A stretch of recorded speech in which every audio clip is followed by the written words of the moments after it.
Hello, my dear student. For the today, we study about the structure of a pollen grain. तो previous video में students हमने 7 के structure को समझा था, माइक्रोस्पोरेंजियम के स्ट्रक्चर्स को समझा था, उनकी वॉल्स के बारे में समझा था और साथ ही साथ माइक्रोस्पोरोजेनेसिस की प्रोसेस को भी अंडरस्टैंड किया था.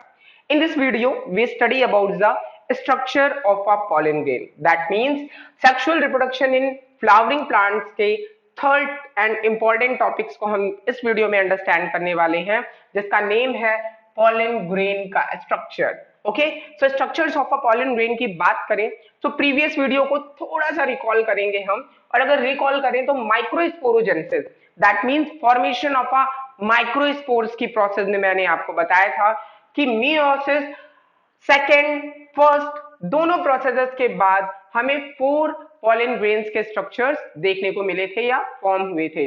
अब उन्हीं पॉलन ग्रेन्स के स्ट्रक्चर्स को हम यहाँ पर इवेल्युएट करेंगे और उनके स्ट्रक्चर्स में क्या वॉल्स हैं, क्या फंक्शंस हैं, क्या न्यूक्लियस है और क्या सेल्स हैं, इन सभी प्रोसेस को अंडरस्टैंड करने वाले हैं. So moving forward about the structure of pollen grain.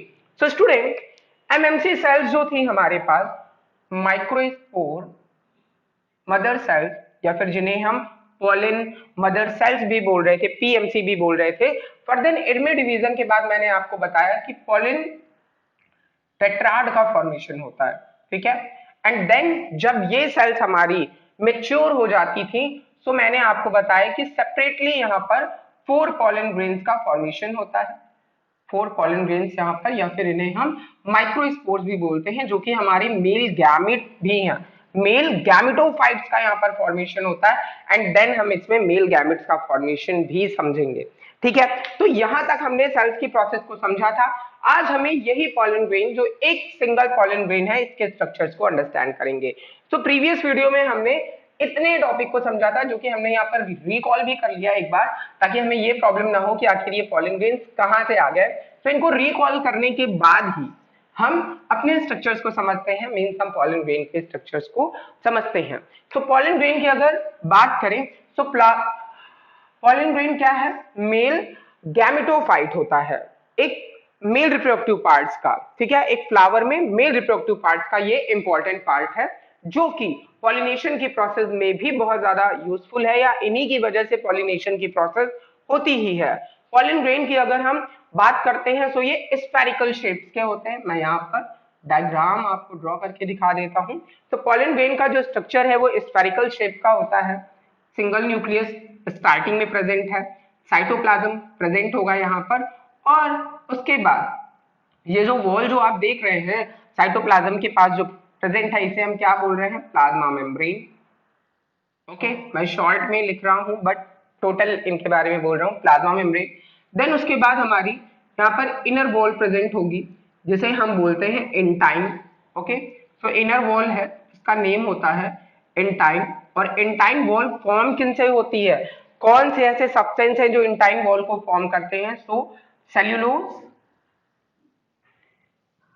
And pectin, ये 2 सब्सटेंस मिल करके वॉल का फॉर्मेशन करते हैं, जिसे हम इंटाइन बोलते हैं. This is the inner wall of a pollen grain, but here I draw the outer wall of pollen grain and which refers to as exine. So outer wall को हम यहाँ पर क्या नेम देते हैं? exine नेम देते हैं. and exine is most important. so exine अगर most important है तो इसके बारे में समझेंगे कि आखिर इसमें importance क्या होता है. so exine में लगा लेते हैं स्टार, बिकॉज ऑफ बहुत बार एग्जाम में पूछा गया है exine wall के बारे में. so exine wall is formed by the substance which known as sporopollenin. Sporopollenin से फॉर्म होती है एक्साइन की वॉल, और स्पोरोपोलिनिन अब तक का जाना गया हाईली रेजिस्टेंस ऑर्गेनिक सब्सटेंस होता है. मतलब अगर आप स्पोरोपोलिनिन पर बहुत ज्यादा हार्ड एसिड यूज करोगे, या फिर बहुत ज्यादा आप हार्ड बेस यूज करोगे, या फिर आप हाईएस्ट टेम्परेचर में भी इन्हें प्लेस कर दोगे, बट इनकी वॉल, मतलब स्पोरोपोलिनिन की वॉल डैमेज नहीं होगी. स्पोरोपोलिनिन की वॉल डैमेज नहीं होगी. और स्पोरोपोलिनिन है क्या? तो स्पोरोपोलिनिन इज अ पॉलीसैकेराइड. तो स्पोरोपोलिनिन अब तक का जाना गया हाईली रेजिस्टेंस ऑर्गेनिक कंपाउंड होता है, जिसे हाई एसिड, स्ट्रॉन्ग बेस और हायर टेम्परेचर भी डिग्रेडेड नहीं कर सकता है। तो ये इनके बारे में एक इंपॉर्टेंट फैक्ट है जो मोस्ट टाइम एग्जाम में पूछा जाता है, एमसीक्यू में भी पूछा जाता है कि एग्जाइन की वॉल किन थिंग से फॉर्म होती है या एग्जाइन की वॉल जिनसे फॉर्म है उन्हें हम क्या बोलते हैं। तो आपका आंसर आना चाहिए स्पोरोपोलिनिन होता है सब्सटेंस जिससे कि एग्जाइन की वॉल फॉर्म होती है। क्लियर है इतना? आगे बढ़ते हैं। आगे हमने यहाँ पर बात की सेंट्रल न्यूक्लियस की। अब स्टूडेंट आपके दिमाग में आ रहा होगा कि सर थोड़ा प्रैक्टिकली भी तो बताइए, ये प्लांट्स में अगर प्रेजेंट है तो क्या हमने इन्हें देखा है? बिल्कुल देखा है। इमेजिन करिए हिबिस्कस का फ्लावर, या फिर अगर आपके घर के आसपास हिबिस्कस का फ्लावर है, सबने देखा हुआ है हिबिस्कस का फ्लावर। जब हम हिबिस्कस के फ्लावर के अपर पार्ट्स को छूते हैं, ठीक है, तो वहां पर व्हाइट येलो कलर के सब्सटेंस, येलोविश सब्सटेंस हमारी हाथों पर लग जाते हैं, और वो येलोविश सब्सटेंस कुछ और नहीं पॉलन ग्रेन ही होते हैं जो कि रप्चर होने के बाद, एंथर से रप्चर होने के बाद हमारी फिंगर्स पे आ गए हैं और वो पॉलन ग्रेन होते हैं। इवन हमारी एनसीईआरटी ने बोला कि भाई आपके आसपास जितने भी प्लांट्स हैं उनके पॉलन ग्रेन को कलेक्ट करिए और उसके बाद उसे स्लाइड पर रखिए, थोड़ा सा वाटर की ड्रॉपलेट डालिए और माइक्रोस्कोप में ऑब्जर्व करिए कि आपको कितने स्ट्रक्चर में शेप एंड साइज के पॉलन ग्रेन्स देखने को मिलते हैं। तो होपफुली आप लोग इसे प्रैक्टिकली भी करेंगे और अपने आसपास प्लांट्स में थोड़ा सा ध्यान देंगे तो आपको पॉलन ग्रेन के स्ट्रक्चर्स और ज्यादा समझ में आएंगे। तो ये पॉलन ग्रेन के स्ट्रक्चर्स को हमने यहाँ पर समझा, exine wall, intine wall and then nucleus, pollen nucleus के बारे में समझा। एंड देन स्टूडेंट उसके बाद हम नेक्स्ट स्ट्रक्चर को समझने वाले हैं, मतलब पॉलन ग्रेन के बारे में और फीचर समझने वाले हैं।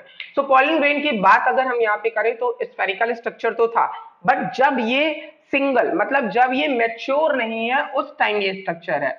आफ्टर द मैच्योरेशन, मैच्योर होने के बाद इसके स्ट्रक्चर में फर्दर चेंजेस आते हैं और वो चेंजेस होते हैं यहाँ पर डिवीजन से रिलेटेड। दैट मींस कि जो ये पॉलन सेल अभी सिंगल सेल्स का स्ट्रक्चर है जो कि मेल गैमेटोफाइट हम बोल रहे हैं, ये कन्वर्ट होता है या फिर ये कह सकते हैं डिफरेंशिएट होता है, या फिर अगर सिंपल वे में बोले तो सेल डिवीजन की प्रोसेस यहाँ पर होती है। और ये पॉलन ग्रेन जो कि सिंगल सेल स्ट्रक्चर था that divisible into two cell structure. So two cell structure को यहाँ पर अंडरस्टैंड करते हैं कि कैसे होते हैं टू सेल। तो यहाँ पर मैं एक कॉमन डायग्राम ड्रॉ करता हूँ और आपको समझाने की पूरी तरीके से कोशिश करता हूँ, ठीक है। एक्साइन है, एंटाइन है, और यहाँ पर जो न्यूक्लियस है स्टूडेंट, वो एक न्यूक्लियस थोड़ा सा इरेगुलर शेप में डिवाइड होता है, ठीक है, इरेगुलर शेप में डिवाइड होता है। और ये सेल जो है वो इनलार्ज सेल होती है, डेंस साइटोप्लाज्म अपने पास रखती है। और उसी जगह दूसरी सेल की अगर हम बात करें तो इनके पास स्मॉल न्यूक्लियस होता है और वो स्पिंडल शेप की होती है। तो फर्स्ट जो यहाँ पर सेल डिवाइड हुई उसका नेम हम यहाँ पर क्या देते हैं, इसे हम बोलते हैं वेजिटेटिव सेल। ओके, सो टू सेल्ड स्ट्रक्चर यहाँ पर प्रेजेंट है, टू सेल्ड यहाँ पर प्रेजेंट है और उन्हें हम फर्स्ट सेल को क्या बोलते हैं, वेजिटेटिव सेल। अब आपसे पूछा जाएगा वेजिटेटिव सेल के फीचर्स, तो आप क्या बताएंगे कि ये लार्ज सेल होती है, लार्ज सेल होने के साथ साथ इनका न्यूक्लियस इरेगुलर शेप का होता है और उसके साथ साथ ये डेंस साइटोप्लाज्म अपने पास रखती हैं। और सेकेंड सेल्स की जब हम बात करते हैं यहाँ पर, तो इसे हम क्या नेम देते हैं, इसे हम बोलते हैं जेनरेटिव सेल। और जेनरेटिव सेल हमारे लिए बहुत काम आने वाली है, आगे जाकर के जनरेटिव सेल हमारे लिए यूजफुल होगी। और यहाँ पर हमने समझा कि ये जो हमारी जनरेटिव सेल का स्ट्रक्चर यहाँ पर प्रेजेंट है ये स्पिंडल शेप होता है और स्मॉल होता है वेजिटेटिव सेल से, और इसके पास बहुत ज्यादा साइटोप्लाज्म नहीं प्रेजेंट होता। स्टूडेंट्स आपके माइंड में आ रहा होगा, अभी मैंने वेजिटेटिव सेल बताया, जनरेटिव सेल बताया, but one point miss here. एक पॉइंट जो मैंने यहाँ पे मिस किया वो क्या था, हमारी स्पोरोपोलिनिन की वॉल पूरे पॉलन ग्रेन में नहीं प्रेजेंट होती।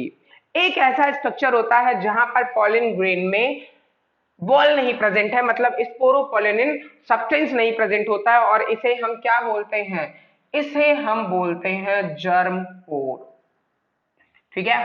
तो जो ये हमारा नेक्स्ट पार्ट है इसे हम क्या बोलते हैं, जर्म पोर बोलते हैं, जहां पर पॉलन में स्पोरोपोलिनिन स्पोरोपोलिन सब्सटेंस नहीं प्रेजेंट होता, तो इसे हम क्या बोलते हैं, जर्म पोर। जर्म पोर का इंपॉर्टेंस क्या होता है, जैसे हमने एक्साइन का इंपॉर्टेंस समझा, इंटाइन का इंपॉर्टेंस समझा कि ये मोस्टली आउटर हैं, तो ये प्रोटेक्शन प्रोवाइड करेंगे। स्पोरोपोलिन का स्ट्रक्चर जो है वो प्रोटेक्शन प्रोवाइड करेगा।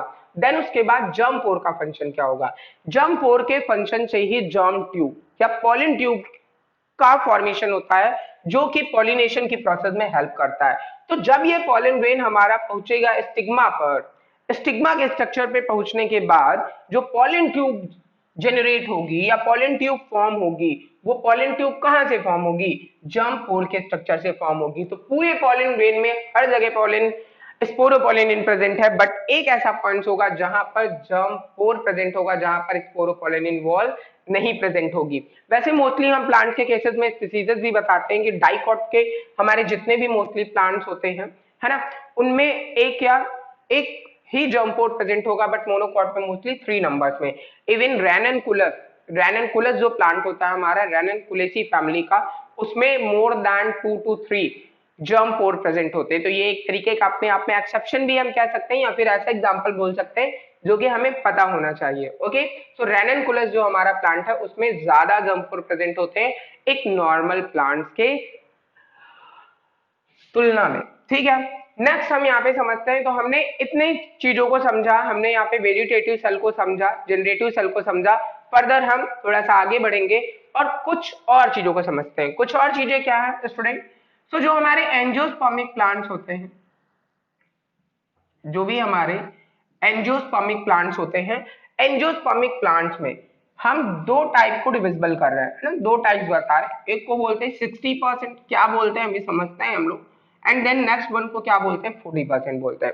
60% जो हमारे एंजियोस्पर्मिक प्लांट्स होते हैं स्टूडेंट, उन 60% प्लांट्स में टू सेल पॉलिन ग्रेन के स्ट्रक्चर्स प्रेजेंट है, मतलब सिर्फ 2 सेल्स प्रेजेंट होते हैं बिफोर पॉलिनेशन, पॉलिनेशन होने के पहले।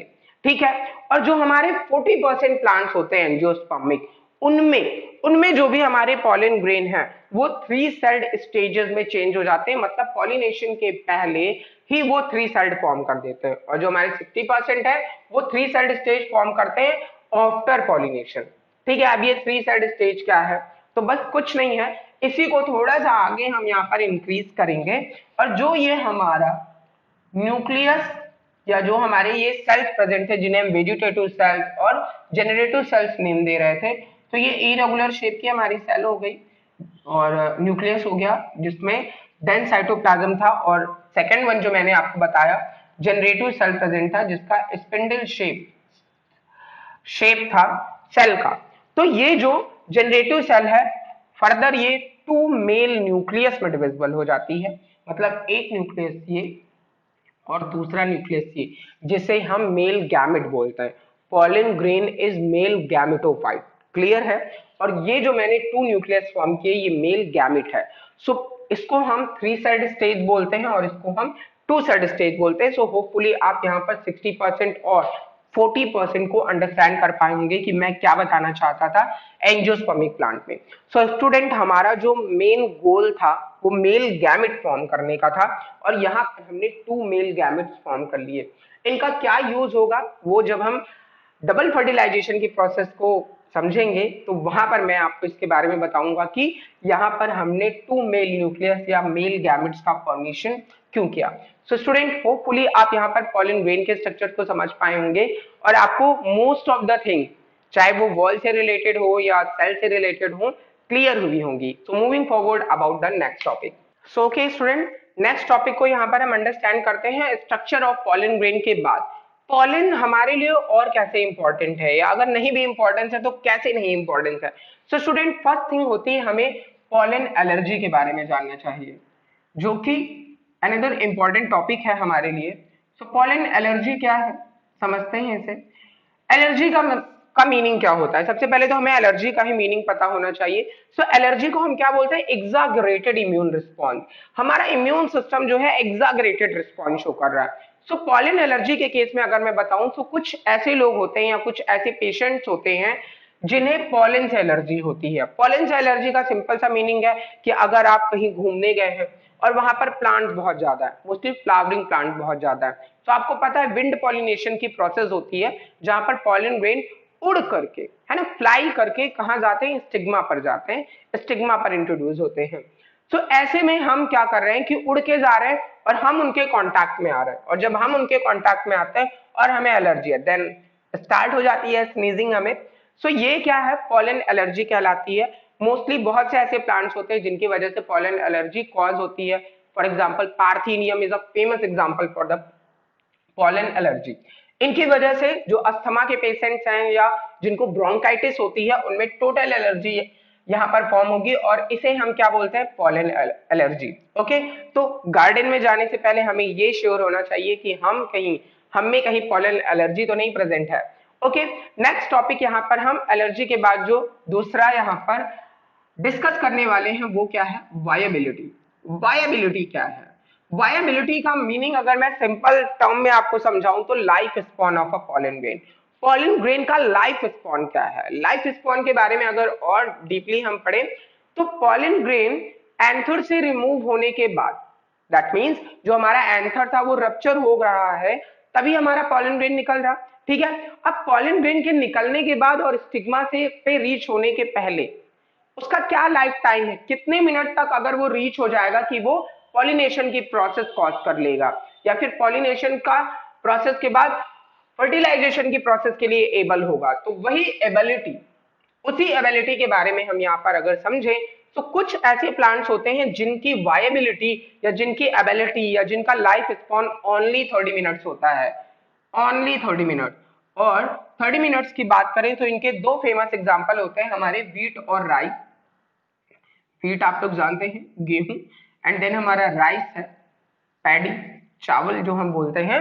तो ये जो दोनों हमारे प्लांट्स होते हैं इनकी वायबिलिटी ओनली 30 मिनट्स होती है। अब ऐसे भी कौन से हैं जिनकी 1 मंथ से ज्यादा होती है, तो उनकी बात अगर हम करें तो यहाँ पर मैं 3 फैमिलीज के नेम आपको बताता हूं।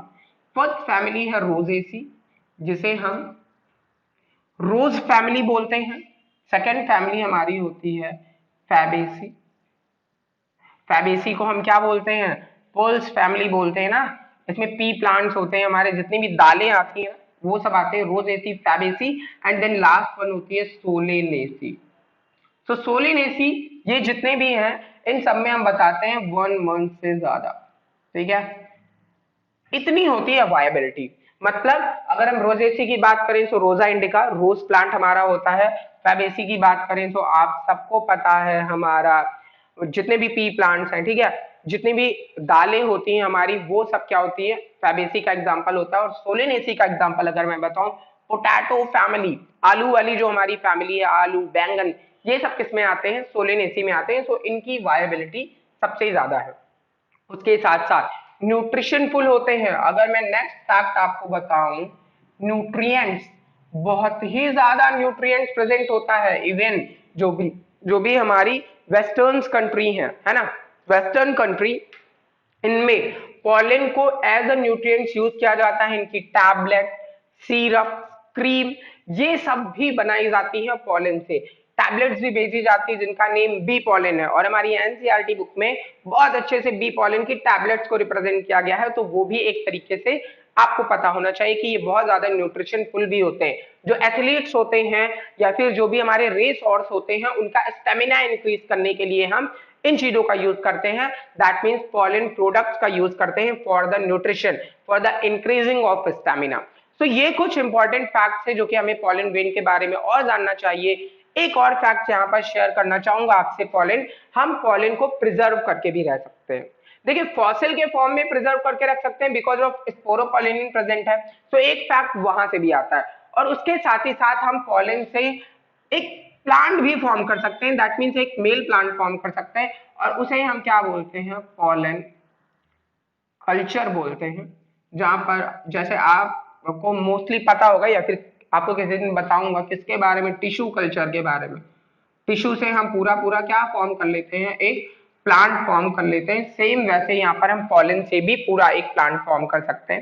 नेक्स्ट थिंग आपको बताना चाहूंगा, यहाँ पर हम पॉलेंस को, किसी भी प्लांट्स के पॉलन को, या फिर जो रेयर हमारे प्लांट्स हैं या फिर जो डेंजर्ड स्पीसीज है हमारी प्लांट्स की, उनको as a ex situ, as a ex situ conservation हम प्रिजर्व करके रख सकते हैं। और ऐसी प्रोसेस में जब हम पॉलन को प्रिजर्व कर रहे हैं तो उसे हम क्रायो प्रिजर्वेशन मेथड बोलते हैं। और क्रायो प्रिजर्वेशन में हम करते क्या हैं, तो क्रायो प्रिजर्वेशन में हम -196 डिग्री सेल्सियस पर, -196 डिग्री सेल्सियस पर, और उसके साथ ही साथ यहाँ पर सेकेंड थिंग क्या होगी, मीडियम क्या होगा, तो लिक्विड नाइट्रोजन। लिक्विड नाइट्रोजन में हम इसे प्रिजर्व करके रखते हैं और फिर हम जब चाहें जहां चाहें हमेशा इस पॉलन को यूज कर सकते हैं। तो किसी भी प्लांट का पॉलन हम लेंगे और क्रायो प्रिजर्वेशन की प्रोसेस में -196 डिग्री सेल्सियस पर लिक्विड नाइट्रोजन के मीडियम में इनको प्लेस करके रखते हैं और जब हम चाहें जितने टाइम बाद चाहें इन्हें यूज कर सकते हैं। तो ये कुछ फैक्ट्स है हमारे पॉलन से रिलेटेड, और ये यहाँ पर एमसीक्यू में मोस्टली पूछा जाता है टेम्परेचर, और मीडियम पूछा जाता है लिक्विड नाइट्रोजन के बारे में। सो स्टूडेंट, होपफुली आपको इतने फैक्ट क्लियर हो गए होंगे। आज हमने स्ट्रक्चर ऑफ पॉलन ग्रेन को समझा, देन उसके बाद हमने pollen allergy, nutrients, viability, and then उसके बाद इनके प्रिजर्वेशन, एक्स सीटू प्रिजर्वेशन के मेथड को भी समझा। और पॉलन ग्रेन मिलते कहाँ हमें, पॉलन बैंक में। जैसे हमारे बैंक होते हैं ना, एसबीआई है ना, एचडीएफसी, तो वैसे ही ये भी बैंक है, यहाँ पे हमको पॉलेंस मिलेंगे when we require in the plant breeding process, when we require in the agriculture method. So agriculture में इन सबका यूज होता है। सो मोस्टली आज हमने पॉलन ग्रेन के पूरे स्ट्रक्चर को समझा है। नेक्स्ट वीडियो में हम फीमेल रिप्रोडक्टिव पार्ट्स की बात करेंगे। होपफुली ये वीडियो आपको पसंद आया होगा। आप अपने क्वेश्चंस भी मुझसे पूछ सकते हैं। Thank you student for this video, thanks for watching, thank you.